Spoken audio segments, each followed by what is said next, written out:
Hallelujah! Praise the lord. దేవుడిచ్చిన ఈ యొక్క సమయాన్ని బట్టి ఆ దేవాదేవునికే సమస్త మహిమ ఘనతను చెల్లిస్తానండి. అయితే ఈరోజు వాక్యంలోనికి వెళ్దాం. ఈరోజు వాక్యంలోకి వెళ్ళే ముందు చిన్న ప్రార్థన చేసుకుందామండి. కళ్ళు మూసుకోండి. నా ప్రియ పరలోకమందున్న దేవ నా తండ్రి ప్రభా యేషయా, ఇదిగో తండ్రి యొక్క సమయమందు తండ్రి మీరు ఇచ్చిన యొక్క అవకాశమును బట్టి నాయన తండ్రి మీకు వందనాలు ప్రభా. ఇదిగో ఎవరైతే ఈ సమయమందు తండ్రి ప్రభా ఈ లైవ్‌లో ఏకీభవిస్తున్నారో ప్రభా తండ్రి, దేవా నీ సన్నిధిలో ప్రార్థిస్తా ఉండంగా వారందరిని కూడా జ్ఞాపకం చేసుకోండి ప్రభా. వారికి మీరు ఏ మాటైతే మాట్లాడదామని కోరుకుంటున్నారో ప్రభా ఈరోజు నాతోను మాతోను తండ్రి ప్రభా యేషయా, నేను కాదు కానీ మీరు మాట్లాడమని కోరుకుంటున్నాను ప్రభా.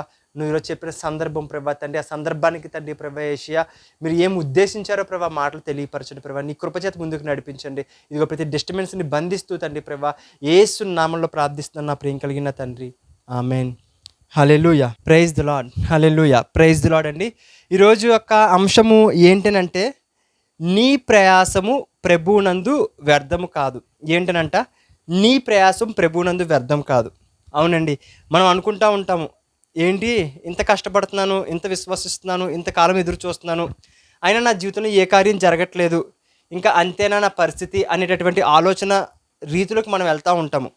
అయితే దేవుని వాక్యం సెలవిస్తూ ఉందండి, ప్రభువునందు నీ ప్రయాసం వ్యర్థం కాదు. దేవుడు మనకి ఏదైనా ఒక వాగ్దానం ఇచ్చినప్పుడు కానీ, ఏదైనా ఒక బాధ్యత అప్పచెప్పినప్పుడు కానీ, లేదంటే దేవుడి విషయమై నువ్వు ఏదైనా నీ జీవితంలో ఒక దాని విషయం కనిపెడుతున్నప్పుడు, నువ్వు కొన్ని సమస్యలు ఎదుర్కోవచ్చు, ఇబ్బందులు ఉండొచ్చు, కొన్ని ప్రాబ్లమ్స్ నువ్వు ఫేస్ చేయొచ్చు. కానీ ఇంకా స్టిల్ దేవుడు కార్యం చేస్తాడు, దేవుడు నమ్మదగినవాడు, దేవుని వాక్యము సజీవమైనది అని నమ్మి ఇంకా నువ్వు ముందుకు వెళ్తున్నావు అనుకోండి. కొన్ని కష్టాలున్నా, ప్రాబ్లమ్స్ ఉన్నా, ఇబ్బందులున్నా, వేదనలున్నా, అవునా, కొంత అవిశ్వాసం ఉన్నా, చాలా సమస్యలు నీకు ఎదురుగా ప్రతికూల పరిస్థితులుగా ఉన్నా, ఇంకా ప్రభువులో నువ్వు ఇంకా దేవుడు చేస్తాడు, ఇంకా దేవుడు దీన్ని జరిగిస్తాడు, అవునా, నీకు ఆ సామర్థ్యం లేకపోవచ్చు, కానీ దేవుడికి సాధ్యమని నమ్ముతూ ముందుకు వెళ్తున్నావు అనుకో, అది వ్యర్థం కాదంట. అటువంటి ప్రయాసం వ్యర్థం కాదని దేవుడు చెప్తా ఉన్నాడు. కాబట్టి క్రీస్తులోకి వచ్చిన తర్వాత అండి, మనము ఏదైనా సరే ఒకటి చేసామనుకో, విశ్వాసంతో విశ్వాసంతో ఒక దాని కొరకు ఎదురు చూస్తున్నాం అనుకో, అది వ్యర్థం కాదండి. దేవుడు దాన్ని ఘనపరుస్తాడు. నువ్వు విశ్వాసంతో ఏదైనా చెయ్యి, దేవుడు దాన్ని త్రోసిపుచ్చడు. ఎందుకనంటే విశ్వాసం ఇచ్చేది దేవుని వాక్యం అని సెలవిస్తూ ఉంది. అవునా, మనము గత వారం చెప్పుకున్నాం ఏమని, దేవుడు ఏం చెప్తే అది మనము నమ్మాల్సిందే. నీ పరిస్థితులు ఎంత ప్రతికూలంగా ఉన్నప్పటికీ కూడా మనము దాన్ని నమ్మాల్సిందే. ఎందుకు తెలుసా, దేవుడు వాగ్దానం చేస్తే అది నెరవేర్చకు సామర్థ్యం ఆయనలో ఉంది కాబట్టి ఆయన నీకు వాగ్దానం చేశారండి. ఆకాశం భూమిని గతించిపోతుంది కానీ ఆయన మాట గతించిపోదు. ఇఫ్ దేవుడు ఏదైనా నీకు చెప్పారనుకో, ఇది చేస్తాను నీ జీవితంలో, ఆ స్వస్థత నేను ఇస్తాను, ఆ ఇల్లు నేను ఇస్తాను, ఆ డబ్బులు నేను ఇస్తాను, అవునా, ఆ బలహీనత నేను బయటికి తీసుకొస్తాను అని నీకు చెప్పారనుకో, నీ యొక్క గురి ఏంటి తెలుసా, ఆయన చెప్పిన మాట.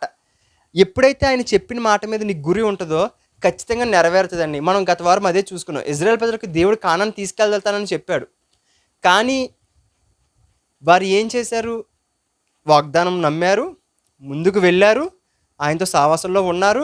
కరెక్ట్గా ప్రామిస్ పొందుకునే ముందు దేవుడు ఒక విశ్వాస సంబంధమైన పరీక్ష పెట్టినప్పుడు వారు ఫెయిల్ అయిపోయారండి చివరి చేసి, అవునా.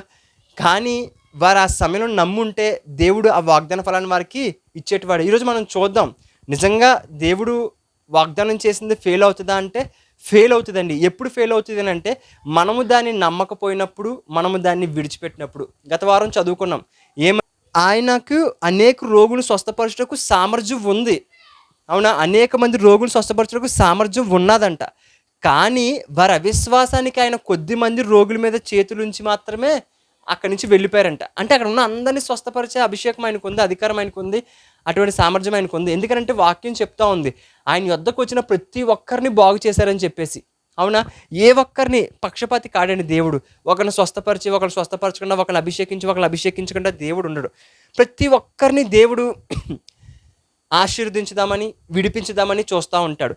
కానీ ఇక్కడ ప్రాబ్లం ఎక్కడ అంటే నమ్మకం మీద ఆధారపడి ఉంటుంది. దేవుడు అందరి పట్ల ప్రేమను ఒకలానే ఉన్నాడు, అందరి పట్ల ఒకటే కృపను కలిగి ఉన్నాడు. కానీ మనం ఎంత డెవలప్ చేసుకుంటున్నాం, తిరిగి మనం ఎంత విశ్వసించగలుగుతున్నాం అనేది దేవుడు చూస్తాడండి. కొంతమంది దగ్గరికి వెళ్తాడు దేవుడు, నీకు విశ్వాసం ఉందా అని అడుగుతాడు. ఉంది ప్రభువా అంటే స్వస్థపరుస్తాడు. కొంతమందికి కొద్దిగా ఉంది అని అంటే, అయితే విశ్వాసం పెంచేటట్లు ఏదైనా అద్భుతం చేసి చూపించి విశ్వాసాన్ని పెంచి వారిని స్వస్థపరుస్తున్నాడు. కొంతమంది ఏమీ అడగకుండా ఆయన వాక్యం విని విశ్వాసాన్ని పెంచుకుని వెళ్ళి ఆయన ముట్టుకుని స్వస్థత పొందిన వారు కూడా ఉన్నారు.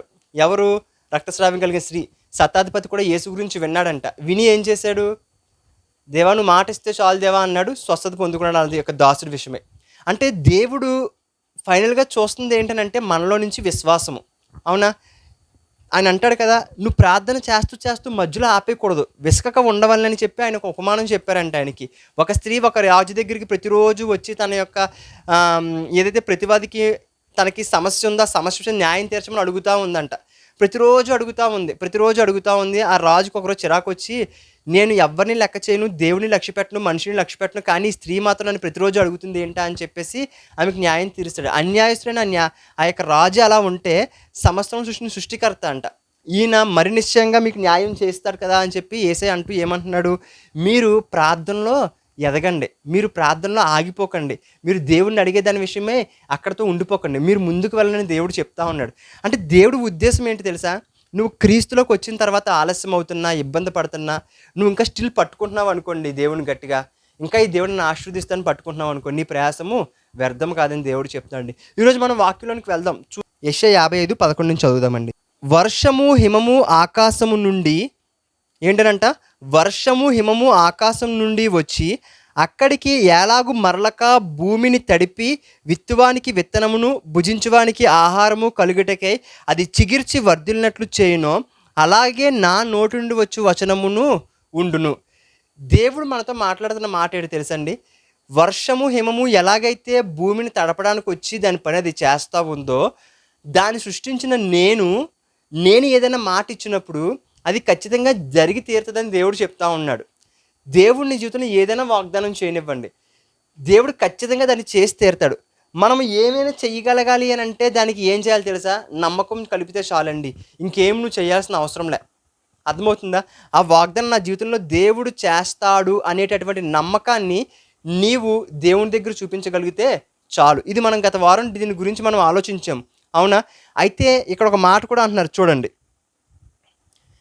నిష్ఫలంగా నా యొద్దకు మరలక. దేవుడు పంపిన వాక్కు ఏదైనా నీ జీవితంలో ఒకటి ఉందా, అది నిష్ఫలంగా మరలా ఆయన యొద్దకు మరలడం ఆయన చిత్తము కాదు. అర్థమవుతుందా? దేవుడికి ఏదైనా ఒక వాగ్దానం చేశాడా, దేవుడిని ద్వారా ఏదైనా చేస్తానని చెప్పాడా, అది ఖచ్చితంగా జరిగి తీరుతుందండి. జరగకుండా ఉండడము ఆయన చిత్తము కాదంట. అక్కడ అదే చెప్తా ఉంది, నిష్ఫలముగా నా యొద్దకు మరలక అది నాకు అనుకూలమైన దానిని నెరవేర్చును, నేను పంపిన కార్యమును సఫలము చేయను. హల్లెలూయా. ఏంటనంట, దేవుడు నీ జీవితంలో ఏదైనా ఒక ప్రామిస్ ఇచ్చినా, ఏదైనా ఒక మాట ఇచ్చినా అది తిరిగి వెనక్కి వెళ్ళదని దేవుడు చెప్తా ఉన్నాడు, అవునా? కాబట్టి కొన్ని పరిస్థితులు చూసి, ఇంకా ఈ పరిస్థితులు బట్టి నా జీవితము ఇలాగే ఉంటుందేమో అని అనుకుంటున్నావేమో, అవునా? నీకు దేవుడు తెలుసు, దేవుడు అంటే ప్రేమే, దేవుడు నమ్ముకుంటున్నావు, దేవుడి కొరకు నువ్వు జీవిస్తూ ఉన్నావు, అవునా? ఈ దేవుడి కొరకు నువ్వు కొంత సమయాన్ని నువ్వు దేవుడు గడుపుతూ ఉన్నావు. కానీ పరిస్థితులు మారకపోయేటప్పటికి శత్రువు ఏమని చెప్తాడంటే, నిన్ను దేవుడు అంతగా పట్టించుకుంటలేదేమో, దేవుడు నీకు చెప్పలేదేమో, నువ్వే అలా అనుకుంటున్నావేమో వాగ్దానం ఇచ్చాడని, దేవుడు నిన్ను పిలవలేదేమో, నువ్వే అలా పిలిచేవేమో నువ్వు అనుకుంటున్నావేమో అని చెప్పి మనల్ని ఏం చేస్తాడు తెలుసా? దేవుడు వాగ్దానాన్ని నమ్మకుండా అవిశ్వాసాన్ని పెంచేటట్లు చేస్తాడు. చూడండి, దేవుడు వాగ్దానం చేసిన తర్వాత ఆ వాగ్దానం నమ్మలేని స్థితిలో మనం ఉంటున్నాము అని అంటే అది శత్రువు యొక్క పని అండి, అవునా? శత్రువు యొక్క ఉద్దేశము ఎందుకు తెలుసా? నువ్వు నమ్మితే ఆ వాగ్దానం చేసిన వాడి యొక్క మహిమను నువ్వు చూస్తావు గనుక శత్రువు ఏం చేస్తాడు తెలుసా? దేవుడు ఇచ్చిన వాగ్దానాన్ని నమ్మకుండా అడ్డుగా ఉంటాడు, పరిస్థితులన్నీ చూపిస్తూ ఉంటాడు, అవునా? ప్రతికూలమైన పరిస్థితులన్నీ తీసుకొస్తూ ఉంటాడు. ఎందుకు తెలుసా? మనం అనుకుంటూ ఉంటాము, దేవుడు ఎందుకు నా జీవితంలో ఇన్ని సమస్యలు ఎలా వచ్చేసి, చాలామందికి వచ్చే మెయిన్ ప్రాబ్లం ఇదే, ఎందుకు నా జీవితంలో ఇన్ని సమస్యలు వస్తున్నాయి అని చెప్పేసి. చూడండి, దేవుడు ఏ మనిషిని కూడా సమస్య సృష్టించే ముందే సొల్యూషన్ పెట్టేసి ఆ సమస్యలోనికి పంపించాడు, కానీ సొల్యూషన్ లేకుండా దేవుడు ఏ మనిషిని కూడా ఏ సమస్యను సృష్టించలేదండి, అవునా? మనం అనుకుంటూ ఉంటాం, దేవుడు ఆదామును తయారు చేశాడు, అవునా? దేవుడు ఆదామును తయారు చేసినప్పుడు ఆయన చూస్తూ ఉన్నాడు, ఆదాముని శత్రువు ఏం చేస్తున్నాడు, పాము అవ్వని మోసం చేస్తూ ఉన్నాడు, పాపంలో పడేస్తూ ఉన్నాడు. మరి ఆయన వచ్చి మధ్యలో ఆపచ్చు కదా, ఆపలే. దేవుడికి తెలుసు అక్కడ పరిష్కారము ఆల్రెడీ అక్కడ ఉంది. మనందరం అనుకుంటూ ఉంటాం, యేసుక్రీస్తు ప్రభువారు ఆయన జగత్ పునాది వేయబడక మునిపే అక్కడ ఉంచారంటండి, అవునా? మనం అందరం అనుకుంటాం యేసయ్య చూడండి ఆల్రెడీ యేసయ్య అంటేనే ఒక సొల్యూషన్. అవునా? ఒక పరిష్కారము యేసుక్రీస్తు ప్రభువారు అంటేనే. ఆయన మనము వాక్యంలో లేము కాబట్టి పడిపోయాము. అవునా? దేవుడు మనం గమనించినట్లయితే ఆదాము దగ్గర ఆ సృష్టిని తయారు చేసిన 5 రోజులు కూడా ప్రతీదీ కూడా దేవుడు నోటి మాట ద్వారా క్రియేట్ చేశాడు. అవునా? ఆరిన్నేల కలుగును గాక అంటే ఆరిన్నేల వచ్చింది. వెలుగు కమ్మంటే వెలుగొచ్చింది. అవునా? సూర్యచంద్రుని కలగమంటే సూర్యచంద్రులొచ్చారు. పక్షులు కలగమంటే పక్షులు, జలరాశులు కలగమంటే జలరాశులు. అవునా? ఆకాశమును భూమిని వేరు చేయగా ఆ విశాలానికి ఆయన ఆకాశం అని పేరు పెట్టారు. ఇలాగా ఆయన ప్రతీది కూడా నోటి మాట ద్వారా క్రియేట్ చేశారండి. కానీ మనిషిని మాత్రము దేవుడు మట్టితో తయారు చేయడం మనం అక్కడ చూస్తా ఉన్నాం. అర్థమవుతుందా? దేవుడు మనిషిని మాత్రమే ఎలా తయారు చేస్తున్నారు? ఒక మట్టితో తయారు చేయడం చూస్తా ఉన్నాం. అంటే చూడండి, దేవుడు నోటి మాటతో పలికింది ఏది ఫెయిల్ అవ్వలే. అవునా? దేవుడు నోటి మాట ద్వారా పలికింది ఏది ఫెయిల్ అవ్వలే. ఏది ఫెయిల్ అయిపోయింది తెలుసా? ఏదైతే దేవుడు మనిషిని మట్టితో తయారు చేశాడో ఆ మనిషి ఫెయిల్ అయిపోయాడండి. అర్థమవుతుందా? అంటే చూడండి ఇక్కడ నేను చెప్పే ఉద్దేశ్యం ఏంటంటే మనకి చివరికి వెళ్తున్న కొద్దీ దీనికి అర్థమవుతా ఉంటది. అవునా? ముందే చూసి కంగారు పడితే తప్పుగా అర్థమవుతా ఉంటది. దేవుడు మనిషిని తయారు చేసినప్పుడు మట్టితో తయారు చేశారు. ఆయన యొక్క జీవవాయువుని మనిషిలోకి ఊదారు. ఆ మనిషి జీవాత్మ అయ్యాడు. ఆదాము నుంచి అవ్వను కూడా దేవుడు పక్కటెముకను తీసి తయారు చేశాడు. అవునా? కానీ సృష్టిని అంతటిని కూడా దేవుడు తన నోటి మాట ద్వారా క్రియేట్ చేశాడు. మనం గమనించాలి. దేవుని వాక్యానికి చాలా సామర్థ్యం ఉంది. దేవుని వాక్యంతో ఏదైనా కనెక్ట్ అయ్యి ఉంటే అది శాశ్వతంగా ఉంటదండి. అవునా? వితౌట్ వర్డ్ మనము ముందుకు వెళ్ళడము అసంభవము. ముందుకు వెళ్ళి సక్సెస్ఫుల్‌గా జీవించడము కష్టము. అందుకని దేవుడి వాక్యం సెలవిస్తోంది. ఈ వాక్యం అంతా ఆది యందే ఉందంట. అవునా? మనం అందరం అనుకుంటా ఉంటాము. ఏంటి నిజమా అని చెప్పి. దేవుడు ఆదాముని, అవ్వని తయారు చేసినప్పుడు మట్టితో తయారు చేశాడు. వారు వాక్యంతో తయారు చేయబడలే. అంటే వాక్యం అంటే ఎవరు? క్రీస్తు అనుకోండి. అవునా? కాబట్టి ఎలా అంటే దేవుని వాక్యం లేకుండా ఉంటే అది అశాశ్వతము.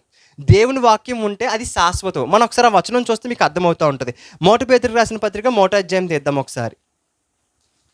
మళ్ళీ అక్కడికొద్దాం. ఇక్కడ ఆయన ఒక మాట అంటారు. ఎందుకంటే చాలామందికి ఒక సందేహం ఉంటది. యేసుక్రీస్తు ప్రభువారు మరియ కడుపులో పుట్టినప్పుడు మాత్రమే పరలోకం నుంచి భూమి మీదకొచ్చారు. ఆ తర్వాత మళ్ళీ ఆయన తిరిగి చనిపోయిన తర్వాత మళ్ళీ పరలోకం వెళ్ళిపోయారని చెప్పి. కరెక్టే. ఆయన చనిపోయిన తర్వాత తిరిగి మరలా లేచి పరలోకానికి వెళ్ళిపోయారు. అది కరెక్ట్. కానీ మరియ కడుపున పుట్టినప్పుడు మాత్రం ఆయన పరలోకం నుంచి రాలేదండి. జగత్ పునాది వేయబడక మునిపే ఆయన పరలోకం నుంచి వచ్చేసారు భూమి మీదకి. అవునా? జగత్ పునాది వేయబడక మునిపే తండ్రి దగ్గర ఉన్న తన మహిమను మనుషుల కోసం ఆయన వదులుకుని భూమి మీదకి వచ్చారండి. అవునా? ఆల్రెడీ దేవుడు సొల్యూషన్ భూమి మీద పెట్టేసిన తర్వాతే మానవ జాతిని నియమించాడు. కాబట్టి నువ్వు భయపడిపోకూడదు. ప్రెజెంట్ ఉన్న సిచ్యువేషన్స్ చూసి పరిస్థితులు చూసి ఆ ప్రతికూలతను చూసి నా జీవితం అయిపోయిందేమో అనుకోకు. వెళ్ళని ఎంతవరకు సమస్యలతో వెళ్తున్నావో వెళ్ళగా చివరికి దేవుడు ఏం చేశాడు? అక్కడ పరిష్కారం పెట్టాడు. నువ్వు ఆ సమస్యలో వెళ్తూ ఉండేటప్పటికి నువ్వు అనుకుంటా ఉంటావు నేను ఇంకా అయిపోతానేమో, నా పరిస్థితి అయిపోతుందేమో అని. కానీ దేవుడు ఏం చేస్తాడు తెలుసా? ఆ చివరి పాయింట్కి వెళ్ళేటప్పటికి పరిష్కారం ఉంటుంది. మనుషులందరూ పాపంలో వెళ్ళిపోతున్నారు. పాపంలో పడిపోతున్నారు. అందరూ పాపంలోకి వెళ్ళిపోతున్నారు, నరకానికి పోతున్నారు. కానీ ఎప్పుడైతే ప్రభువు వచ్చారో చివరికి ఏమైంది? ప్రభువు వచ్చారు. ఆ పాపంలో పడిన మానవజాతి అంతటిని కూడా ఆయన ఏం చేస్తున్నాడు? నీతిమంతులుగా చేస్తూ ఉన్నాడు. ఆ సామర్థ్యం ఆయింది. చూద్దాం. మనం అందరూ అనుకుంటూ ఉంటాం ప్రభు ఎప్పుడో పరలోకం నుంచి దిగారు. ఎప్పుడు దిగారంటే మరీ గర్భంలోంచి వచ్చినప్పుడే పరలోకం నుంచి దిగారు అని కాదండి. ఆయన జగత్ పునాది వేయబడక మునిపే దిగిపోయారు. అవునా? బైబిల్లో ఒక మాట ఉంటుంది. ఇది చూసి అక్కడ దానికి వెళ్దాం. ఇక్కడ ఏమంటున్నారో చూద్దాం.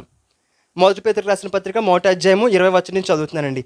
ఆయన జగత్ పునాది వేయబడక మునిపే నియమింపబడెను గాని తనను మృతుల్లో నుండి లేపి తన మహిమనిచ్చిన దేవుని ఎడల తన ద్వారా విశ్వాసులైన మీ నిమిత్తము కడవరి కాలమునందు ఆయన ప్రత్యక్షపరచబడెను కాగా మీ విశ్వాసము నిరీక్షణ దేవుని యందు ఉంచబడినాయి.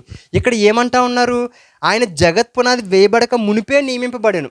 మనందరం అనుకుంటాము జగత్ పునాది వేయబడక మునిపే నియమింపబడినంటే ఎక్కడో పరలోకంలో నియమింపబడ్డారేమో అని అనుకుంటాం. కాదండి. ఆయన జగత్ పునాది వేయబడక మునిపే ఆయన భూమి మీదకి వచ్చేసారంట. అంటే ఎలా అంటే మనం భూమి మీద తయారవక మునిపే. అవునా?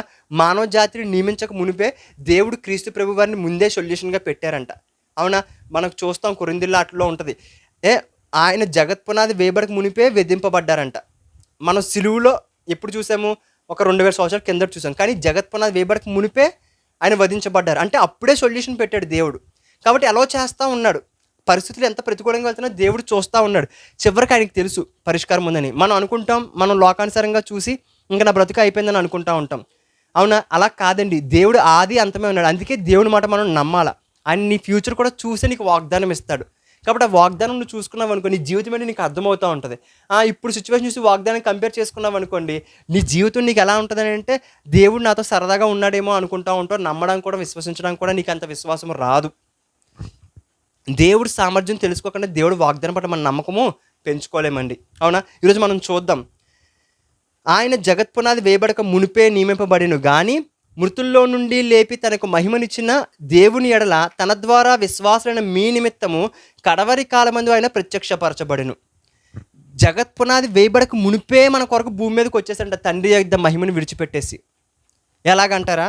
ఒకసారి చూద్దాం. ఇది ఇలాగనే ఉంచి యోహాను సువార్త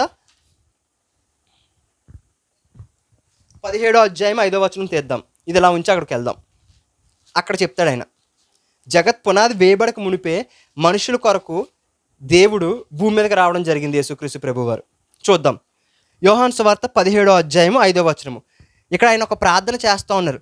తండ్రి, లోకము పుట్టక మునుపు నీ యొద్ద నాకు ఏ మహిమ ఉండినో ఆ మహిమతో నన్ను ఇప్పుడు నీ యొద్ద మహిమపరచుము. ఆయన ఏమంటా ఉన్నారండి? లోకము పుట్టక మునుపు నీ యొద్ద నాకు ఏ మహిమ ఉన్నదో అంటే, ఈ భూమిని క్రియేట్ చేయకముందే దేవుడి దగ్గర ఆయన ఉండేవారు. క్రియేట్ చేసినప్పుడు అంటే పుట్టిన తర్వాత ఆయన దేవుడి దగ్గర నుంచి దూరం అయ్యారండి. అంటే దేవుని యొక్క మహిమ నుంచి ఆయన తన మహిమను విడిచిపెట్టి భూమి మీద మనుషుల కోసం వచ్చారంట. అర్థమవుతుందా? దేవుడు తన మహిమను విడిచిపెట్టి భూమి మీద మనుషుల కోసం వచ్చాడంట. అందుకే యేసుక్రీస్తు ప్రభువు అంటున్నారు, లోకం పుట్టక మునుపు నీ యొద్ద నాకు ఏ మహిమ ఉందో ఆ మహిమలో మరలా నన్ను పెట్టు అంటున్నాడని. అంటే అర్థం ఏంటి? దేవుడు నీ కోసం నా కోసం 2000 సంవత్సరాల కింద ప్రత్యక్షం అయ్యాడు. కానీ జగత్పునాది వేయబడక మునిపే, ఆదాము అవ్వ క్రియేట్ చేయక మునిపే యేసుక్రీస్తు ప్రభువు నీ నా కోసము ఆ యొక్క పరలోక సింహాసనాన్ని విడిచిపెట్టి భూమి మీదకి వచ్చారంట. అంటే దేవుడు ఎంత ముందు జాగ్రత్తగా మన గురించి ఆలోచిస్తూ ఉన్నాడు చూసారా? మనము శత్రువుడు మనల్ని పాపంలో పడేస్తాడని, మనల్ని ఇబ్బంది పెడతాడని దేవుడికి తెలుసండి. ఆయన అందుకే ముందుగా వాగ్దానం చేసి, ముందుగా నీకు ప్రవచనాలు ఇచ్చి, ముందుగా దర్శనం ఇచ్చి, ఈ పరిస్థితుల్లో నువ్వు ముందుకు వెళ్ళిపోని దేవుడు చెప్తా ఉన్నాడు. అర్థమవుతుందా? ఆయన అంటా ఉన్నాడు, యేసయ్య తండ్రి, నేను జగత్పునాది వేయబడకు ఎటువంటి మహిమ ఉందా, మహిమ మరలా నాకు తిరిగి అని అంటున్నాడంటే ఏంటి? ఆయన జగత్పునాది వేయబడకు మునిపే తండ్రి యొద్ద కుమారుని యొక్క మహిమ ఎలాంటిదో అది విడిచిపెట్టి వచ్చేసారు. మరలా యేసుక్రీస్తు ప్రభువారు శిలువలో మరణం పొంది తిరిగి లెగిచిన తర్వాత ఎక్కడికి వెళ్ళారు? తండ్రి యొక్క కుడిపార్శ్వం మీద కూర్చున్నారు. అంటే తండ్రి యొక్క కుడిపార్శ్వం మీద కూర్చునే స్థానము చివరిగా ఎప్పుడంట? ఆయన లోకం పుట్టక మునుపు అక్కడ కూర్చున్నారంట. లోకం పుట్టిన తర్వాత ఆ స్థానాన్ని ఆయన స్థానాన్ని విడిచిపెట్టి మన కోసం వచ్చి మరలా మన కోసం మరణించి ఏం చేశారు? మరలా ఇప్పుడు తిరిగి కూర్చున్నారు. అందుకే దావీదు అంటాడు కీర్తనలోని ఏమని? నా ప్రభువుతో చెప్తా ఉన్నారు, నా కుడిపార్శ్వం కూర్చో, నేను నీ శత్రువుని నీ పాదాల పీట వరకు తీసుకొచ్చే వరకు. దావీదు ప్రవచిస్తూ ఉన్నాడు. అంటే అర్థం ఏంటి? జరగవలసి ఉంది అది. అవునా? కాబట్టి చూడండి, మనము దేనికి భయపడాల్సిన అవసరం లేదండి. దేవుడు నీ ప్రతి పరిస్థితికి సొల్యూషన్ పెట్టేసే నీ పరిస్థితిలోకి అలౌ చేశాడు. ఏ ఒక్కరిని కూడా దేవుడు సిద్ధపరచకుండా ఆ యొక్క పరిస్థితుల్లోకి పెట్టడు. కాబట్టి నువ్వు కొంత ఇబ్బంది పడుతున్నావేమో, బాధపడుతున్నావో, వేదన పడుతున్నావేమో, వాటిని చూసి భయపడకు. నువ్వు ముందుకు వెళ్ళు, నీ ప్రయాసం వ్యర్థం కాదు. అవునా? ఎగ్జాంపుల్కి ఒక చిన్న మాట చెప్తా. పేతురు సమయంలో పేతురు శిష్యులు మిగతా వారందరూ ఉన్నప్పుడు యేసు ఒక మాట అంటాడు. ఏమని అంటాడు తెలుసా? మనుష్యుని యొక్క నోట నుంచి లోపలికి వెళ్ళింది మనుషుని అపవిత్రపరచదు, కానీ మనుష్యుని నోటి నుంచి బయటకు వచ్చేది మనుషుని అపవిత్రపరచదని ఆయన ఒక ఉపమానం చెప్పేసి వెళ్ళిపోతారు. అప్పుడు శిష్యులందరూ కూడా యేసయ్య దగ్గరికి వచ్చినప్పుడు పేతురు ఒక మాట అడుగుతాడు, యేసయ్య కరెక్టే, దీనికి భావం చెప్పాను అన్నప్పుడు యేసయ్య ఒక మాట అంటాడు, పేతురు, నువ్వు తింటున్నది ఏది కూడా నిన్ను అపవిత్రపరచదు. అవునా? నువ్వు తింటున్నది ఏది కూడా నిన్ను అపవిత్రపరచదు, అది వేరే రీతిలో బయటికి వెళ్ళిపోతుంది. కానీ నీ నోటి నుంచి ఏదైతే బయటికి వస్తుందో అది మాత్రమే నిన్ను అపవిత్రపరుస్తుంది అని చెప్తా ఉన్నాడు. అంటే ఏంటి? నువ్వు నోట్లో వేసుకునే దానివల్ల నీకు అపవిత్రత రాదు, కానీ నువ్వు బయటికి తీసుకుని వచ్చేది వల్ల అది నీ హృదయం నుంచి వస్తుంది కదా, అది నిన్ను అపవిత్రపరుస్తుందని దేవుడు పేతురుకు చెప్తా ఉన్నాడండి. అయితే పేతురు దాన్ని గుర్తుపెట్టుకున్నాడా లేదా? చూద్దాము. అపోస్తుల కార్యంలో యేసుక్రీస్తు ప్రభువారు చనిపోయి తిరిగి లేచిన తర్వాత పేతురు సువార్త ప్రకటిస్తూ ఉంటాడు, అన్ని చోట్లకి వెళ్తూ ఉంటాడు. అలాగే ఒక చర్మకారుని ఇంట్లో పేతురు నివాసం ఉంటాడన్నప్పుడు అప్పుడు ఏమవుతుందంటే కొర్నేలు అని ఒక భక్తిపరుడు ఉంటాడు. ఆ భక్తిపరుడు ఏం చేస్తాడంటే దేవుని వెతుకుతూ ఉంటాడు. దేవుని యొక్క దూత అతనికి స్వప్నమంది తెల్లవారుజామున కనిపించి, స్వప్నమంది కాదు ప్రార్థన కనిపించి ఏమంటుందంటే, పేతురు అనే ఒక వ్యక్తి ఒక చోట ఉన్నాడు, అతను పిలిపించుకో అని చెప్తాడు. ఆ సమయంలోని పేతురు ఆకలితో ఉన్నప్పుడు మిద్దె మీద ప్రార్థన చేస్తూ ఉన్నప్పుడు ఒక దుప్పటి పైనుంచి కిందకి దించబడుతుందండి. అవునా? ఒక దుప్పటి పైనుంచి కిందకి దించబడతా ఉన్నప్పుడు పేతురుకి చెప్తాడు తండ్రి, పేతురు ఇవి చంపుకొని తిను అని చెప్పి 3 సార్లు చెప్తాడండి. పేతురు ఇవి చంపుకొని తిను, పేతురు ఇవి చంపుకొని తినని. పేతురు ఏమంటాడు? తండ్రి అపవిత్రాన్ని నేను ముట్టను అని చెప్తాడు. యేసయ్య ఏం చెప్పాడు పేతురుకి? పేతురు నువ్వు ఏది తిన్నా సరే అది నిన్ను అపవిత్రపరచదు కానీ నీ నోటి నుంచి బయటికి ఏదొస్తుందో అది నేను అపవిత్రపరుస్తుంది అని చెప్పాడు. అవునా? అప్పుడు ఏమైంది? పేతురు మర్చిపోయాడా లేదా దాన్ని? దేవుడు సిద్ధపరుస్తాడండి. ఏ మనిషిని సిద్ధపరచకుండా ఉండడు. ఆ యొక్క పేతురుని సిద్ధపరిచాడు. ముందే చెప్పాడు నువ్వేం తిన నేను అపవిత్రపరచదని. కానీ పేతురు ఏం చేశాడు? తినకుండా తిరస్కరించాడు. ఏమైంది? తన పిలుపుని పౌలు ఏదైతే చేశాడో పౌలు చేయవలసిందంతా పేతురు మీద ఉండాల్సింది. అయితే పేతురు ఎప్పుడైతే అన్యజనులందరినీ తిరస్కరించాడో అది పౌలుకి వెళ్ళడం జరిగింది. అర్థమవుతుందా? కాబట్టి దేవుడు నిన్ను సిద్ధపరచకుండా నీ ముందు పరీక్ష పెట్టడు. మనందరికీ తెలుసు, మనందరం చదువుకున్న వాళ్ళమే. చదువుకున్నప్పుడు మనకి సిలబస్ అంతా చదివిన తర్వాత అది ఎగ్జామ్ పెడతారు. అంతేకాని నువ్వు చదవంది ఎగ్జామ్ పెట్టరు కదా. ఏదైనా తీసుకో, నువ్వు ఏ జాబ్ అయినా చెయ్యి, ఏ గవర్నమెంట్ ఎగ్జామ్ అయినా రాయి. అవునా? నీకు తెలిసిన దాని విషయమే ఎగ్జామ్ పెడతారు కానీ నీకు తెలియని దాని విషయమే పెట్టరు కదా. నీకు ఏదైనా ఒక జాబ్ చేస్తాను దాన్ని తగ్గట్టు నేను ప్రిపేర్ చేస్తారు, దాన్ని ప్రిపేర్ అవ్వమంటారు. అలాగే దేవుడు కూడా నీకు నేర్పించకుండా నిన్ను పరీక్షల్లోకి పంపించడు, నీకు సిద్ధపరచకుండా నిన్ను ముందుకు తీసుకెళ్ళడండి. ఇజ్రాయెల్ 40 సంవత్సరాలు దేవుడు సిద్ధపరిచాడు. ఆ సమయంలోని విస్తారమైన సైన్యం ఉన్నారు, చాలా దేశాల వాళ్ళు ఉన్నారు. ఫరో సైన్యం కంటే కూడా గొప్ప సైన్యం ఏదీ లేదండి. అటువంటి ఫరో సైన్యాన్ని దేవుడు ఎర్ర సముద్రం 2 పాయలుగా చేసి వీరు నడిపించేవారు. అందులోకి వచ్చిన తర్వాత వారిని చాప్టర్ క్లోజ్ చేశాడు. అవునా? బండ నుంచి నీళ్లు తీసుకొచ్చాడు ప్రవాహ జలం వలె. రాత్రిపూట అగ్నిస్తంభం, పగలు మేఘస్తంభము. అవునా? వారు నడుస్తున్నప్పుడు వారి చెప్పు అరగలేదంట, కాలు వాయలేదంట, బట్టలు మాయలేదంట. ఇలాంటి గొప్ప గొప్ప సూచనలు చేసినప్పుడు కూడా పరలోకం నుంచి ప్రతిరోజు మన్నా కురుస్తుంది. ఇన్ని అద్భుతాలు దేవుడు వారి ముందు చేస్తున్నప్పటికీ కూడా వారు సిద్ధపడలేదండి. అవునా? వారు సిద్ధపడలేదు. కాబట్టి ఏమైంది? వాగ్దాన దేశానికి తీసుకెళ్లే ముందు దేవుడు బోర్డర్ ముందు నుంచోబెట్టి 12 మందిని పైకి పంపించి చూడమన్నాడు కొండెక్కి. 12 మంది చూశారు. అందులో 2 మాత్రం మంచి సమాచారం చెప్తారు, 10 మంది మాత్రం చెడ్డ సమాచారం చెప్తారు. ఎందుకు? వీళ్ళిద్దరూ కూడా వీరి హృదయాల్ని దేవుడు చేసిన ప్రతి అద్భుతాన్ని, దేవుడు చేసిన ప్రతి క్రియని వారు ఇమేజ్ చేసుకుంటున్నారు, వారి హృదయంలో పెట్టుకుంటా ఉన్నారు. వారి విషయమే దానికి ఫోకస్ పెడతా ఉన్నారు. దేవుడి ప్రతి కార్యాన్ని నమ్ముతూ ఉన్నారు. మిగతా వాళ్ళు ఏదో నడిచిపోతుంది కదా అని ఆదమర్పుగా ఉంటా ఉన్నారు. సమస్య వచ్చేటప్పటికి నమ్మగలిగారా? నమ్మలేకపోయారు. ఎవరు నమ్మగారు? 2 మాత్రమే నమ్మగలిగారు. అవునా? ఈ 10 మంది కూడా నమ్మలేకపోయారు. కాబట్టి దేవుడు ఏమంటాడు? వీరిద్దరే వెళ్తారు, తర్వాత మీ తర్వాత తరం వారు వెళ్తారని చెప్తాడు. ఎందుకంటే వారిని దేవుడు సిద్ధపరుస్తూ ఉన్నాడు కాబట్టి. అర్థమవుతుందండి? కాబట్టి చూడండి, ఇక్కడ దేవుడు అంటా ఉన్నాడు, ఆయన జగత్ పునాది వేయబడక మునిపే నా కోసం భూమి మీదకి వచ్చేసారంట. అవునా? మనం అందరం అనుకుంటా ఉంటాం మరియ సమయంలో వచ్చాడు కదా అని చెప్పి. ఆయన నా కొరకే వచ్చాడు. అదే మాట ఇక్కడ అంటా ఉంది. 1 పేతురు రాసిన పత్రిక 1వ అధ్యాయం 3వ వచనము. ఆయన జగత్ పునాది వేయబడక మునిపే నియమింపబడెను. అవునా? అప్పుడే ఉన్నారు. కానీ తన మృతుల్లో నుండి లేపి తనకు మహిమనిచ్చిన దేవుని ఎడల తన ద్వారా విశ్వాసులైన మీ నిమిత్తము ఎప్పుడు కనబడ్డారంట? కడవరి కాలం యందు ఆయన ప్రత్యక్షపరచబడెను. కాగా మీ విశ్వాసము నిరీక్షణ దేవుని యందు ఉంచబడినవి. కాబట్టి దేవుడు ఏం చెప్తున్నాడు తెలుసా? బాబు, నేను నీ కొరకు నువ్వు పుట్టిన తర్వాత నేను నియమించలే. నువ్వు ఈరోజు పుడతావని తెలుసు, నీ బ్రతికిలా ఉంటుందని తెలుసు, కాబట్టి నేను జగత్ పునాది వేయబడక మునిపే నియమించబడ్డానని దేవుడు చెప్తా ఉన్నాడు. కాబట్టి ప్రజెంట్ ఉన్న సిచ్యువేషన్ చూసి నేనేం చేయలేను, ఇంకా దేవుడు కూడా ఏం చేయలేడని ఆలోచించొద్దండి. దేవుడు క్షణంలో నీ జీవితాన్ని మార్చగలడు. అర్థమవుతుందా? క్షణంలో నీ బ్రతుకుని మార్చగలడు. ఆయన చెయ్యగలడు. నీ ఎదురు చూస్తూ ఉన్నాడు. అవునా? నీ కొరకు ఎదురు చూస్తాను, నువ్వు సిద్ధపడతావా, విశ్వాసాన్ని పెంచుకుంటావని ఎదురు చూస్తూ ఉన్నాడు. చూద్దాం మనం. ఎందుకనంటే నేను చెప్తున్నాను కదా, మనకి ఈ వాక్యము చాలా ప్రాముఖ్యమైందండి.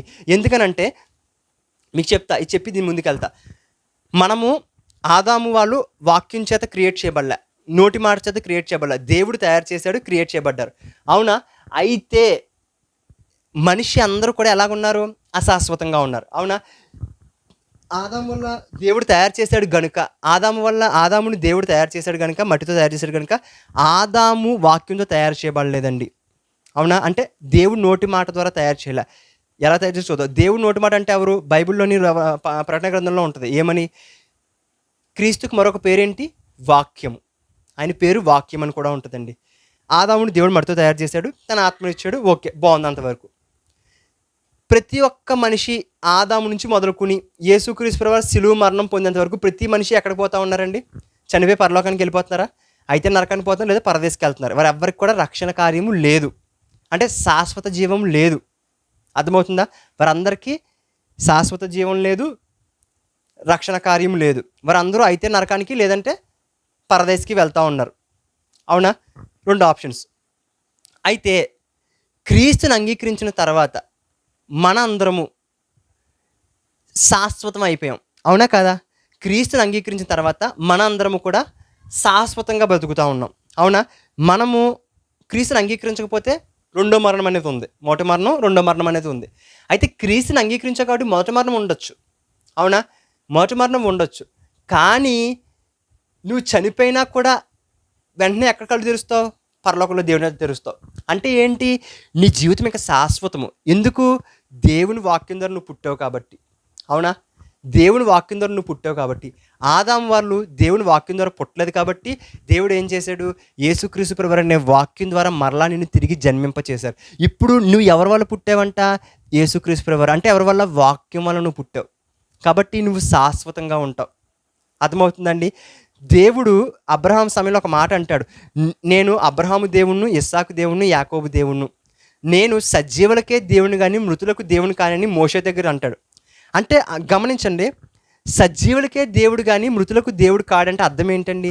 దేవుని దృష్టిలో ఆదాము, అబ్రహాము, ఇస్సాకు, యాకోబు వీళ్ళందరూ చనిపోయినట్ట లేకపోతే బతికే ఉన్నట్ట? వారు మరణించారు కానీ దేవుడు అని విశ్వాసం నీతిమంతులుగా తీర్చబడ్డారు కాబట్టి వారు పరదేశంలో ఉన్నారు. తెలుసు దేవుడికి వీరికి రక్షణ కార్యము జరుగుతుంది అని చెప్పేసి. అందుకని ఏమంటాడు? నేను సజీవులకే దేవుని, మృతులకు దేవుని కాదు. కాబట్టి మనం ఈ భూమి మీద చనిపోవచ్చేమో మన సమయం అయిపోయిన తర్వాత, కానీ మనము చనిపోమండి.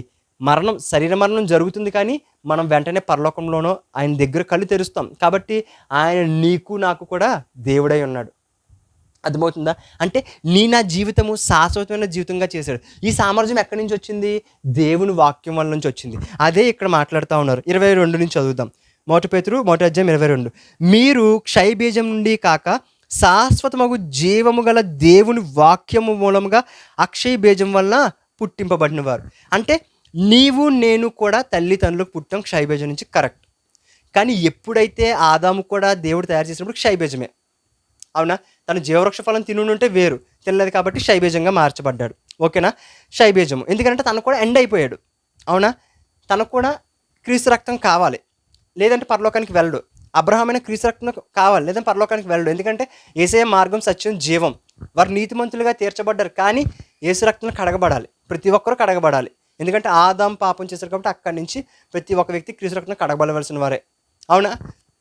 ఇక్కడ ఏమంటున్నాడో చూద్దాం. మీరు క్షయబీజం కాక శాశ్వతమగు జీవము గల దేవుని వాక్యం మూలంగా అక్షయ బీజం నుంచి పుట్టించబడినవారు. మనము అంటే క్రీస్తులోకి వచ్చిన తర్వాత నువ్వు క్షయబీజం నుంచి కాదంట, శాశ్వతమగు జీవము గల దేవుని వాక్యము వలన. ఏం చెప్తుంది? శాశ్వతమగు. అవునా? ఇక్కడ ఏమో చూడండి, శాశ్వతమగు జీవము గల దేవుని వాక్యం మూలంగా అక్షయ బీజం నుంచి పుట్టించబడిన వారు. అంటే నా జీవితం మధ్యలో అంతమైపోదండి. శరీర మరణం జరగచ్చేమో, అది కూడా ఇష్టానుసారంగా మన దేవుడు చంపేయడానికి పర్మిషన్ ఇవ్వడు. నీకు సమృద్ధి గల జీవం ఇస్తానన్నాడు, నీకు దీర్ఘాయుని ఇస్తానని చెప్పాడు. అంతే, నువ్వు దీర్ఘాయుతో జీవించాల్సిందే. ఎప్పుడు మనం చనిపోతాం తెలుసా? మనకి ఏ గురి లేకుండా ఉన్నప్పుడే మనం భయపడాలి. కానీ దేవుడు ఏదైనా నీకు వాగ్దానం ఇచ్చారనుకో, ఏదైనా ఒక దర్శనం ఇచ్చారనుకో, ఆ గురి కలిగి నువ్వు ముందుకెళ్తున్నప్పుడు నీకు మధ్యలో భయం అయ్యదు. మరణ భయం నుంచి తప్పించబడవచ్చు. అవునా? నీకు ఆ గురి లేకపోతే నీకు భయం వేస్తూ ఉంటుంది. దేవుడి నుంచి ఏదైనా ఒక వాగ్దానం పొందుకుని ఆయన రాజ్యం నిమిత్తం ఏదైనా ఒకటి చేస్తాను గురి నీకు ఉందనుకోండి, ఆ రాజ్యంలో యొక్క దేవుడు చేసిన వాగ్దానం ఫుల్ఫిల్మెంట్ అయ్యేంత వరకు కూడా నువ్వు మధ్యలో మరణాన్ని చూడవు. ఎందుకంటే వాగ్దానం చేసిన దేవుడిని నమ్మదగిన వాడు. అందుకే వాగ్దానం ఉండాలి. అర్థమవుతుందా?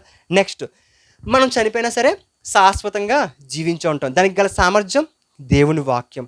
అలాంటి వాక్యం వల్ల నువ్వు పుట్టించబడి మరి ఆ వాక్యాన్ని నిర్లక్ష్య పెడితే మన జీవితం ఎలాగండి? ఈ వాక్యం వల్ల మనం తయారు చేయబడ్డామంటే, ఈ వాక్యం వల్ల మనం పుట్టామంట. అర్థమవుతుందండి?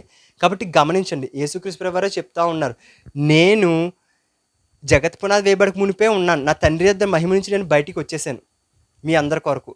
నేను మరలా తిరిగి లేచాను కాబట్టి ఇప్పుడు తండ్రి వద్దకు వెళ్ళి సింహాసనం ముందు కూర్చుంటున్నాను. అంతేకాదు మనల్ని కూడా కూర్చొని పెట్టారని చెప్పి వాక్యంలో ఉంటుంది. అంటే దేవుడు చూడండి మనకి ఎంత సామర్థ్యం ఇచ్చారో, మనము దాన్ని గ్రహించక విడిచిపెట్టేస్తూ ఉన్నాం. మధ్యలోని కొన్నిసార్లు ప్రార్థిస్తాం, మధ్యలో విడిచిపెట్టేస్తాం. దేవుడు వాగ్దానం చేస్తాడు, వాగ్దానం నమ్మకం ఉంచాం, మన పరిధిని మనం చూసుకుంటూ ఉంటాం. కాదండి. దేవుడు నీకు వాగ్దానం చేశాడంటే చాలా ఉన్నతమైనదండి. చాలా గొప్పది. అది నువ్వు అనుభవించిన తర్వాత తెలుస్తది దాని యొక్క మహిమ ఏంటో. దేవుడు వాగ్దానం చేస్తే నీవే కాదు, నీ చుట్టూ ఉండేవారు కూడా నీ ద్వారా ఆశీర్వదించబడతారు. అటువంటి సామర్థ్యం అండి దేవుడు వాగ్దానంలో ఉంది. అవునా? మనం చూద్దాం ఒకసారి. కిందకెళ్దాం. 24. సర్వశరీరులు గడ్డిన పోలిన వారు, వారి అందమంతయు గడ్డి పువ్వువలే ఉన్నది. గడ్డి ఎండును, దాని పువ్వు రాలును. అయితే ప్రభువు వాక్యం ఎల్లప్పుడూ నిలుచును. మీకు ప్రకటించబడిన సువార్త ఈ వాక్యమే. హల్లెలూయా. ఏంటనంట ఇక్కడ చెప్తా ఉన్నాడు, సర్వశరీరులు గడ్డిని పోలిన వారు. గడ్డి మనకు తెలుసు, పొద్దున్న చూస్తే మధ్యాహ్నానికి లేదా 2 రోజులు 3 రోజులకి పాడైపోతుంది. అంటే ఎప్పుడు పోతుందో తెలియదు, పోతుంది. ప్రతి మనిషి అలానే ఉన్నాడంట. నిజమే, ఎందుకంటే క్షయబీజ నుంచి పుట్టించబడ్డాడు కాబట్టి, అంటే మామూలుగా ఉన్నాడు కాబట్టి.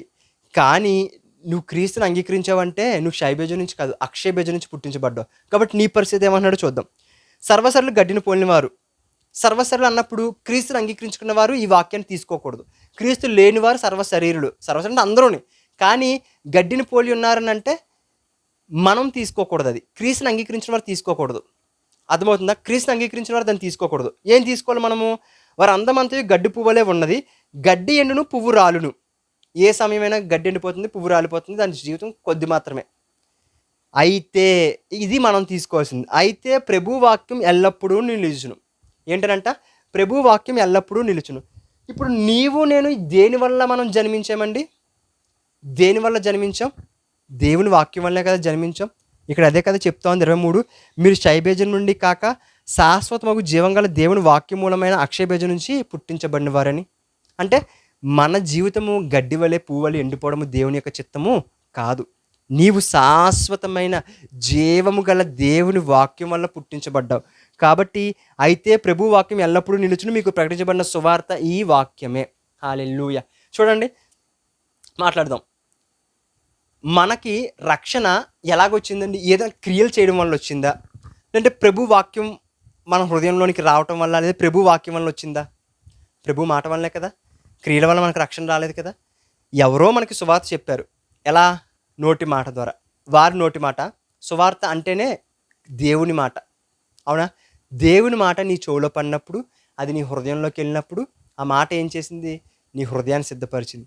నువ్వేం చేసావు? ఆ మాటతో, ప్రభువా నేను పాపిని, నువ్వు రక్షకుడు, నీవే నిత్యజీవం కలవాడివి, నీవే మమ్మల్ని పాప నుంచి విడిపించేవాడివి, చనిపోయి మా కొరకు తిరిగి లేచిన వాడివని నీ నోటితో నువ్వు ఒప్పుకున్నావు. దేంతో? వర్డ్, నోటి మాట ద్వారా. నీకేమొచ్చింది? పరలోక రాజ్యం వచ్చిందండి. అర్థమవుతుందా? దేవుడు నీతో నాతో అదే మాట్లాడుతూ ఉన్నాడు. నీ నోటి మాట ద్వారా పరలోక రాజ్యం వచ్చింది. ఆ నోటి మాట ఏంటి? దేవుని వాక్యం. ఇదే దేవుని వాక్యమే నీ జీవితంలో ఇప్పుడు కావాల్సిన ప్రతి పరిస్థితిని కూడా మారుస్తుంది. అందుకనే పేతురు రాసిన పత్రికలోనే ఉంటుంది. ఏమని? ఈ లోకంలో ఉండే భ్రష్టత్వాన్ని తప్పించుకోవడానికి ఆయన అమూల్యములను అత్యధికమైన వాగ్దానాన్ని అనుగ్రహించాడు, దైవ స్వభావంలో పాలివరటకు. అంటే చూడండి, దేవుడు ఎంత కృపను మన పట్ల చూపిస్తూ ఉన్నాడో. కానీ మనం ఎప్పుడైతే ఈ వాక్యాన్ని తిరస్కరిస్తున్నామో, ఈ వాక్యాన్ని పట్టించుకుంటున్నా, దాని యొక్క ప్రభావం మన జీవితంలో మనము చూడము. కాబట్టి దేవుడు చెప్తున్నాడు, నీ ప్రయాసం ప్రభువునందు వ్యర్థం కాదు. నీ ప్రయాసం ప్రభువునందు వ్యర్థం కాదు. పరిస్థితులు ప్రతికూలంగా ఉండొచ్చు, ఎదురు చూడు. దేవుడు నీ జీవితంలో గొప్ప కార్యాన్ని చేస్తాడు. అవునా? మనము కంగారు పడిపోకూడదు. యేసే చూసాం, ఆయన అంటున్నాడు, జగత్ పునాది వేయబడక మునిపే నీ కొరకు ఆయన వచ్చి పని చేస్తున్నప్పుడు నువ్వు ఎందుకు భయపడిపోతా ఉన్నావు? చిన్న చిన్న పరిస్థితులు చూసినప్పుడు కామన్గా ఉంటుంది, ప్రతి ఒక్కరికి కూడా. పరిస్థితులు అనుభవించిన వారు చెప్తారు 10 మాటలు, కానీ మనం అనుభవిస్తున్నప్పుడు మనకు తెలుస్తూ ఉంటుంది, భయం ఉంటుంది. కానీ దేవుడు మనకు చెప్తా ఉన్నప్పుడు, దేవుని వాక్యం సత్యం కదా. అవునా? దేవుని వాక్యం సత్యం. ఆయనే చెప్తా ఉన్నాడు, ప్రతి పరిస్థితికి, ప్రతి సమస్యకి ముందుగా నేను పరిష్కారాన్ని క్రియేట్ చేసిన తర్వాతే దాన్ని అలౌ చేశాను అని చెప్పి. అవునా? కాబట్టి నువ్వు నమ్మగలిగితే, నా ప్రయాసం వ్యర్థం కాదని విశ్వసించగలిగితే, దేవుని మాటని ప్రార్థించగలిగితే, ఆ సమస్య నుంచి దేవుడిని బయటికి తప్పిస్తాడు ఖచ్చితంగా. అవునా? నీ ప్రయాసం వ్యర్థం కాదు. ఎందుకనంటే మనకి ఎంత తెలిస్తే ఉంటే, ఎంత దేవుని గురించి తెలిస్తే, ఎంత విశ్వాసాన్ని మనం బలపరుచుకుంటే, మనకి ఎంత ప్రత్యక్షత ఉంటే అంత మేలులు దేవుడి నుంచి మనం పొందుకోగలుగుతామండి. నీకు రక్షణ కార్యము ఉంది అని తెలిసింది కాబట్టి రక్షణ పొందుకున్నావు. ప్రభువులో స్వస్థత ఉందని తెలుసుకున్నప్పుడే స్వస్థతను పొందుకుంటావు. ప్రభువులో విడుదల ఉందని తెలుసుకున్నప్పుడే విడుదల పొందుకుంటావు. ప్రభువులో ఆ చీకటి శక్తి నుంచి విడిపించారని తెలుసుకుంటేనే మనము విడిపించబడతాం. మనకి ఏదైతే తెలుస్తుందో అది మన హృదయాన్ని సిద్ధపరుస్తుంది. దాని రీతిలో మన ఆలోచన విధానం ఉంటుంది. మారు మనస్సు జరుగుతుంది. ఆటోమేటిక్గా నీ జీవితంలో ఆ కార్యాలు జరుగుతాయి. అది దేవుని యొక్క సామర్థ్యం అండి. చూద్దాం ఇక్కడ ఏమంటా ఉన్నారు. యోహాను సువార్త 1 అధ్యాయము 9 6 నుంచి చదువుదాం. దేవుని యొద్ద నుండి పంపబడిన ఒక మనుష్యుడు ఉండెను, అతని పేరు యోహాన్. అతని మూలంగా అందరూ విశ్వసించినట్లు అతడు వెలుగు గురించి సాక్ష్యం ఇచ్చుటకు సాక్షిగా వచ్చెను.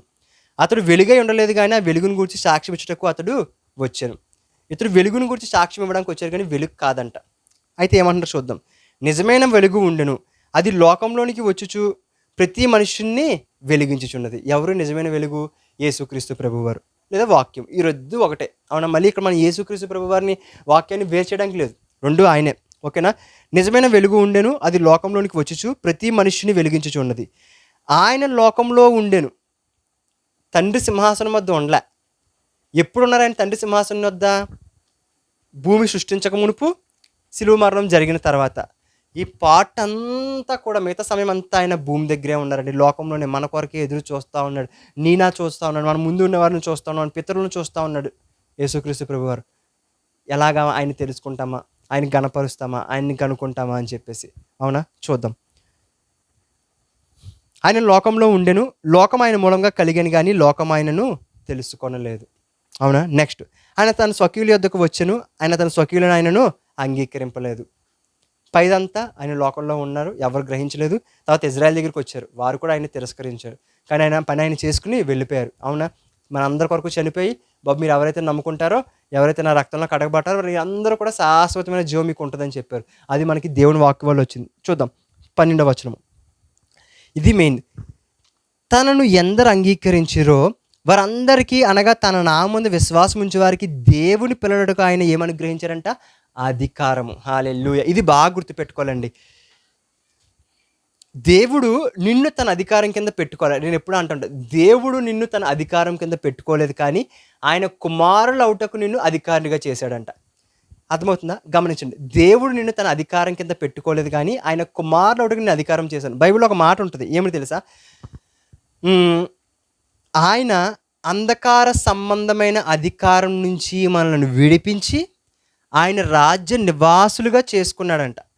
మీరు గమనించారా దేవుడి కృప ఎలాంటిదో? శత్రువు నిన్ను అధికారం కింద పెట్టుకున్నాడు, అపవాది. దేవుడిని అధికారం కింద పెట్టుకోలే. నీకు కుమారుడికి అధికారం అనుగ్రహించాడు. శత్రువు నీకు అధికారం ఇవ్వలే, వాడు అధికారం కింద పెట్టుకుని నిన్ను ఇష్టానుసారంగా వాడుకున్నాడు. కానీ ప్రభువు ఏం చేశాడు తెలుసా? నిన్ను అధికారం నుంచి విడిపించి, ఏ అధికారం నుంచి? శత్రు యొక్క అధికారం నుంచి విడిపించి ఆయన కుమారుడిగా నిన్ను చేసుకుని ఆయన రాజ్య నివాసులుగా నిన్ను చేశాడంట. దేవుని మీద అధికారిగా లేడంట అక్కడ. కావున దేవుని మీద అధికారిగా లేడు, నిన్ను ఆయన కుమారుడిగా చూసుకున్నాడు. నీ కుమారుడికి అధికారం అనుగ్రహించాడు. అంటే చూడండి, అధికారం ఇచ్చాడు దేవుడు. ఎవరికి? నీకు నాకు. ఏంటనంట? నేను దేవుని కుమారుణ్ణి అని చెప్పి. అవునా? నీవు నేను దేవుని కుమారులము లేదా దేవుని బిడ్డలము. ఇది దేవుడు మాట అనేలే, అధికారం ఇచ్చాడు. మనము దురాత్మను పారదోలుతున్నప్పుడు శత్రువు ఎందుకు లోబడతాడు? మనము దేవుడు కుమారులమనే కదా. అవునా? దేవుడు కుమారులనే కదా గజగజ వెళ్ళిపోతాడు. బయట వారు వేరే రకంగా వెళ్ళగొడతారు, అది వేరే పద్ధతి. కానీ మనకి సత్యంగా నిజంగా వెళ్తాడు. అవునా? మనం ఒక దురాత్మ పట్టిన వ్యక్తికి ప్రార్థిస్తే, యేసునామంలో ప్రార్థిస్తే మన మీద అధికారం ఉంది కాబట్టే, మనము దేవుని కుమారులం కాబట్టే మనం ప్రార్థించగా వెళ్తూ ఉన్నాడు. ఎందుకంటే దేవుడు అధికారం నీకు ఇచ్చేశాడు. ఇక్కడ అంత స్పష్టంగా ఉన్నాడు చూడండి. తనను ఎందరూ అంగీకరించారో వారందరికీ, అనగా తన నామమున విశ్వాసం ఉంచే వారికి దేవుని పిల్లలకు ఆయన అధికారము అనుగ్రహించెను. ఇక్కడ నీకు నాకు దేవుడు అధికారం అనుగ్రహించాడండి. ఆయన మన అధికారం కింద పెట్టుకోలే. అందుకే సామెతల్లో ఉంటుంది, నీకు నువ్వుగా ఆయన అధికారానికి ఒప్పుకోవాలి. దేవా నా జీవితాన్ని డీల్ చేయి, దేవా నా జీవితాన్ని నడిపించు దేవా అని చెప్పేసి. అవునా? చూడండి, దేవుడు కూడా అది ఏం కోరుకుంటాడో తెలుసా? ఎప్పుడు నువ్వు ఒకే స్థితిలో ఉండిపోవాలని దేవుని యొక్క చిత్తం కాదు. శిష్యుని 3.5 సంవత్సరాలే దేవుడు ట్రైన్ చేసి వాళ్ళని ఏమంటాడు తెలుసా? గద్దిస్తూ ఉంటాడు. ఇంకెన్నాళ్ళు మీతో ఉండాలని. ఉన్నది 3.5 సంవత్సరాలు వేసే శిష్యులతో. 3.5 సంవత్సరాలు ఇంకెన్నాళ్ళు మీతో ఉండాలని చెప్పి. మన జీవితాలు చూసుకుంటే 5 సంవత్సరాలు, 10 సంవత్సరాలు, 15 సంవత్సరాలు, 20 సంవత్సరాలు అయిపోతూ ఉంటుంది. కానీ మనం ఇంకా ఎదగని స్థితిలో ఉండుంటాం. నిజంగా శిష్యులతో ఉన్నాడు యేసయ్య, ఇప్పుడు నిజంగా ప్రత్యక్షంగా శరీరీతిగా మనతో ఉంటే మన పరిస్థితి ఎలాగున్ను? అవునా? అడుగుదురా? ఖచ్చితంగా అడుగుదురు. ఇప్పుడు కూడా నేను అడుగుతూ ఉంటాడు మెల్లని స్వరంతో. మనం గ్రహించాం, నాకు కాదులే అని మనం ఫిక్స్ అయిపోతూ ఉంటాం. అర్థమవుతుందా? నాకు కాదులే అని మనం ఫిక్స్ అయిపోతూ ఉంటాం. అర్థమవుతుందా? చూడండి, దేవుడు శిష్యులకి అనేక అద్భుతాలు చేసి దయ్యాలను వెళ్ళగొట్టి రోగులు స్వస్థపరిచి అది చేసి ఇది చేసి సముద్రంలో వెళ్తూ ఉన్నప్పుడు దోణిలో పడుకుంటాడు. వర్షం వస్తూ ఉంటుంది. శిష్యులు భయపడి యేసయ్యని లేపితే యేసయ్య దాన్ని గద్దించి ఆపేసి, మీకు విశ్వాసం ఎక్కడుంది, మీరు చేయాల్సిన పని నాకు చెప్తున్నారు ఏంటి అని చెప్పి ఆయన శిష్యులను గద్దిస్తాడు. ఒక దయ్యాన్ని వెళ్ళకపోతే ఇంకెన్నాళ్ళు ఉంటాం, మీరు విశ్వాసం లేని మూర్ఖతరం వాళ్ళరా అంటాడు. మీరు అవిశ్వాసం ఉందని చెప్పి అంటాడు. ఆయన గద్దిస్తూ ఉన్నాడు. ఎందుకంటే ఆయన తెలుసు మీరు ఎదగాలని, ఆయన ఒక దగ్గర ఉండిపోకుండా స్టక్ అయిపోకుండా అని. అవును, నాకు కొరింథీయులకు రాసిన పత్రిక మొదటి కొరింథీయుల్లో ఉంటుంది ఏమని, మీరు మహిమ నుంచి అధిక మహిమకు, మహిమ నుంచి అధిక మహిమకు వెళ్తూ క్రీస్తు యొక్క పోలికలకు మార్చబడాలంటే అది దేవుని యొక్క చిత్తం అండి. అవునా, మనము ఒక స్టేజ్లో స్టక్ అయిపోకూడదు. యేసుక్రీస్తు ప్రభు వారే చెప్తా ఉన్నారు ఇక్కడ, నేను నిన్ను కుమారుడిగా అధికారం ఇచ్చానని చెప్పి. చూద్దాం 13. వారు దేవుడి వల్ల పుట్టినవారే కానీ రక్తం వల్లనూ శరీరేచ్ఛ వల్లనూ మనుష్యేచ్ఛ వల్లనూ పుట్టినవారు కారు. హల్లెలూయా. ఏంటనంట, నీవు నేను మమ్మీ డాడీలకి పుట్టాం కరెక్టే, 100% కరెక్ట్. శరీరేచ్ఛల వల్ల పుట్టాం కరెక్ట్. కానీ ఎప్పుడైతే నువ్వు క్రీస్తు వల్ల జన్మించావో నువ్వు దేవుని కుమారుడు అయిపోయావు. దేవుని వల్ల పుట్టబడ్డావు, దేవుని వాక్యం వల్ల పుట్టించబడ్డావు. అవునా, నీవు ఎదిగే వరకు కూడా, నువ్వు పరలోకానికి వెళ్ళే వరకు కూడా దేవుని వాక్యం నీకు ఇంపార్టెంట్ కావాలా. నువ్వు దానివల్ల పుట్టించబడ్డావు. నీకు రక్షణే దేవుని నోటి మాట వల్ల వచ్చింది. మరి నీ జీవితంలో కావాల్సిన చిన్న చిన్న వాటి కొరకు దేవుని కనుక దేవుడి వాక్యం తీసుకోకుండా, దేవుడి వాక్యం మీద ఆధారపడకుండా ఆల్టర్నేటివ్స్ వెతుక్కుంటే శాశ్వతంగా మనం పొందుకోగలం అనుకుంటున్నావా? పొందుకోలేమండి. కొంతవరకు ఉంటుంది, కానీ అది శాశ్వతంగా ఉండదు. ఎందుకంటే ఇందాక చెప్పాం, గడ్డి ఎండును పువ్వులు, కానీ దేవుని వాక్యం మాత్రం శాశ్వతంగా ఉంటుంది. దేవుడు నీకు ఏ పరిస్థితి ఎలా ఉన్నా సరే దాని విషయమే దేవుని దగ్గర నుంచి ఒక మాట తీసుకున్నావు అనుకోండి, శాశ్వత పరిష్కారం దొరుకుతుంది. ఆ మాట లేదనుకోండి, కొంత పరిష్కారం దొరుకుతూ ఉంటుంది. అందుకనే దేవుడు ఈ లోకంలో భ్రష్టత్వాన్ని తప్పించుకోవడానికి అమూల్యమైన అత్యధికమైన వాగ్దానం మనకు అనుగ్రహించారు. నీవు నేను ఎటువంటి పరిస్థితుల్లో ఉన్నప్పటికీ కూడా దేవుని వద్దకు వెళ్ళి ఆయన దగ్గర నుంచి ఒక మాటను పొందుకున్నాం అనుకోండి, ఆ మాట మన జీవితంలో శాశ్వతమైన కార్యం చేస్తుంది. దేవుడు నీకు ఇచ్చిన మాట వల్లే కదా, ఆదామును దేవుడు వాక్యం వల్ల చేయలే. మనిషిని మట్టిగా తయారు చేసి ఆయన ఆత్మను పెట్టాడు, పడిపోయాడు. ఆయన ఆత్మను కాదు, సారీ, ఆయన జీవాయువుని ఊదాడు, మనిషి జీవాత్మ అయ్యాడు, మంచి చెడు వృక్షాల ఫలాలు తిన్నాడు. మనలో ఒకడు అంటే యేసయ్య చెప్పాడు, దేవుడు చెప్పాడు, కానీ పడిపోయిన వ్యక్తిగా ఉండిపోయాడు. కానీ ఎప్పుడైతే వాక్యం అనే యేసయ్య తగిలాడో మనిషి జీవితం, మానవ జాతికి, అక్కడి నుంచి మనుషులు మరణాన్ని చూడటం లేదండి. ఈ మరణం కాదు, రెండో మరణం చూడకుండా మనం శాశ్వతంగా రక్షణలోకి నడిపించబడతా ఉన్నాం. అంటే ఆ శాశ్వతం ఎక్కడుంది? దేవుని వాక్యంలో ఉంది. అదే యేసయ్య లేకపోతే శాశ్వతంగా ఏ మనిషి అయినా జీవిస్తాడా? జీవించడు, రెండో మరణానికి వెళ్ళిపోతాడు. అవునా, అలాంటి వాక్యము దేవుని నా చేతిలో పెట్టినప్పుడు నీ జీవితంలో కూడా ఏదైనా ఒక పరిస్థితి విషయమే శాశ్వత పరిష్కారం కావాలంటే నీకు దాని విషయమే దేవుడి నుంచి ఒక వాగ్దానం కావాలి, దేవుడి నుంచి ఒక మాట కావాలి. అది నీకు శాశ్వతమైన పరిష్కారం ఇస్తుంది. దేవుని వాక్యం లేకుండా శాశ్వతమైన పరిష్కారం కొరకు ఎదురు చూస్తున్నా అది నీకు కొంతవరకు ఉపయోగపడుతుంది, కానీ పర్మనెంట్గా ఉపయోగపడదు. అర్థమవుతుందండి? కాబట్టి నీ పరిస్థితి ఏదైనప్పటికీ కూడా దేవుని అడుగు, దేవా నా పరిస్థితి ఇది, దేవా నాకు ఒక మాట ఇవ్వానంటే ఆయన ఖచ్చితంగా ఇస్తాడు. వాగ్దానం చేసాడా, ఖచ్చితంగా నెరవేరుస్తాడు. అర్థమవుతుందా? నువ్వు సందేహపడవలసిన అవసరం లే. ఆ ఆకాశ భూమిని గతించిపోతుంది, కానీ ఆయన మాట మాత్రం గతించిపోదండి. అవునా, కాబట్టి మనము ఎప్పుడు కూడా కృంగిపోవాల్సిన అవసరము లేదు. మనకి ఇంకా సమయం ఉంటే దీని గురించి మనము తర్వాత ధ్యానిద్దాం ఇంకా లోతుగా. ఎందుకనంటే మనము అనుకుంటూ ఉంటాము, ఏంటి దేవుడు జగత్ పునాది వేయబడి పూనిపై భూమి మీదకి వచ్చేసాడా అని. నిజమే, మనమే చూసాం. ఆయన అన్నాడు, స్పష్టంగా అన్నారు, తండ్రి లోకం పుట్టక ముందు నీ వద్ద ఎటువంటి మహిమ ఉందో ఆ మహిమ నాకు ఇప్పుడు దయచేయి అని చెప్పి. లోకం పుట్టక ముందు అంటే మనం ఇంకెవరు పుట్టక ముందే దేవుడు తన తండ్రి సింహాసనం నుంచి మన కొరకు భూమి మీదకి వచ్చారంట. అవునా, మనల్ని దేవుడు తన వాక్యం వల్ల రక్షణలోనికి నడిపించాడు. ఆదాములాగా మనం అందరం వచ్చాం ఆదాము నుంచే, కానీ శాశ్వత జీవం లేదు. దేవుని వాక్యం ఎప్పుడైతే మన జీవితంలో రక్షణ కార్యం రూపంలో వచ్చిందో అది ఏం చేసింది? మనకి శాశ్వత జీవం ఇచ్చింది. చూద్దాం. దేవుని వాక్యం బ్రదర్, దేవుని వాక్యం అంటున్నారు, దేవుని వాక్యం యేసయ్య ఏంటి కనెక్షన్ అంటున్నారా? ఇక్కడ చూద్దాం. మొదటి యోహాను సువార్త 1వ అధ్యాయము 10వ వచనము. 1వ వచనం చదివి 10వ వచనం చదువుతా. ఆది యందు వాక్యం ఉండెను, వాక్యము దేవుని యొద్ద ఉండెను, వాక్యము దేవుడై ఉండెను. యేసుక్రీస్తు ప్రభువు గురించి సాక్ష్యం ఇస్తూ ఉంది. 14వ వచనం.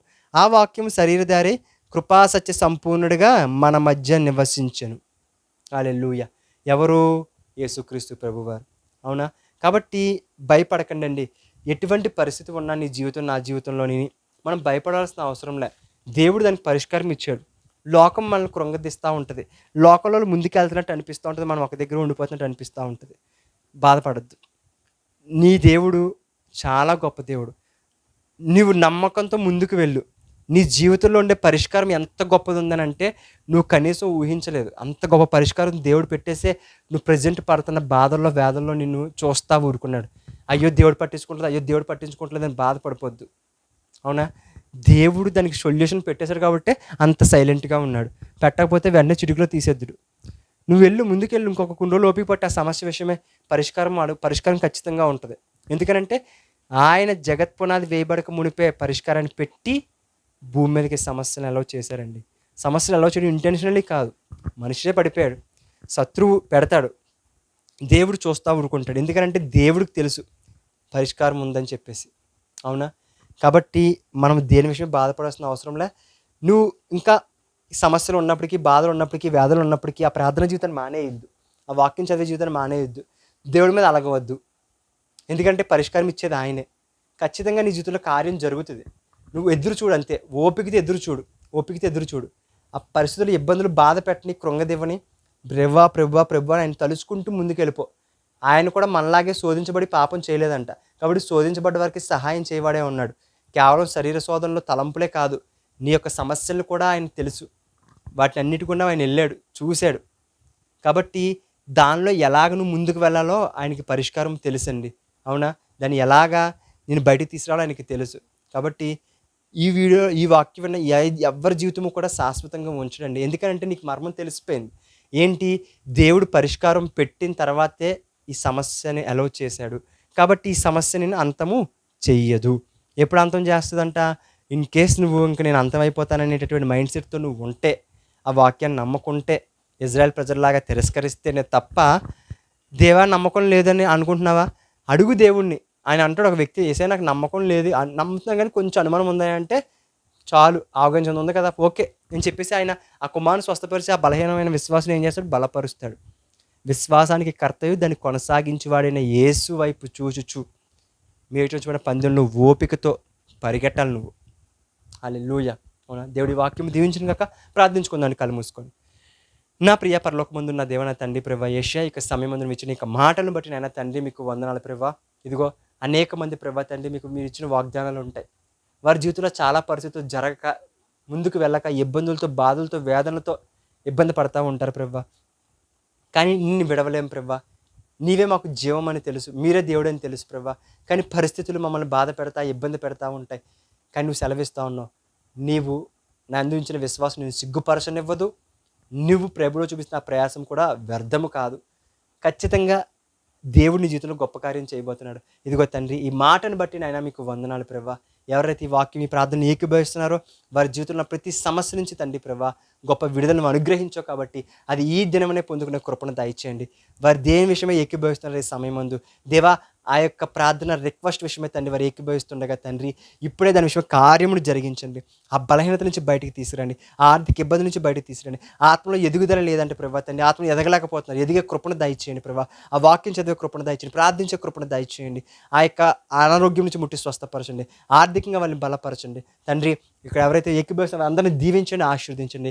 అవును దేవా, మేము దీవించబడితే అనేక మందికి దీవెనకరంగా, ఆశీర్వదించబడితే అనేక మందికి ఆశీర్వదకరంగా చేయమని నజరేయుడైన యేసుక్రీస్తు వారి నామంలో ప్రవచించి వేడుకుంటున్నాను నా ప్రేమ కలిగిన తండ్రి. ఆమేన్. హల్లెలూయా. Praise the lord.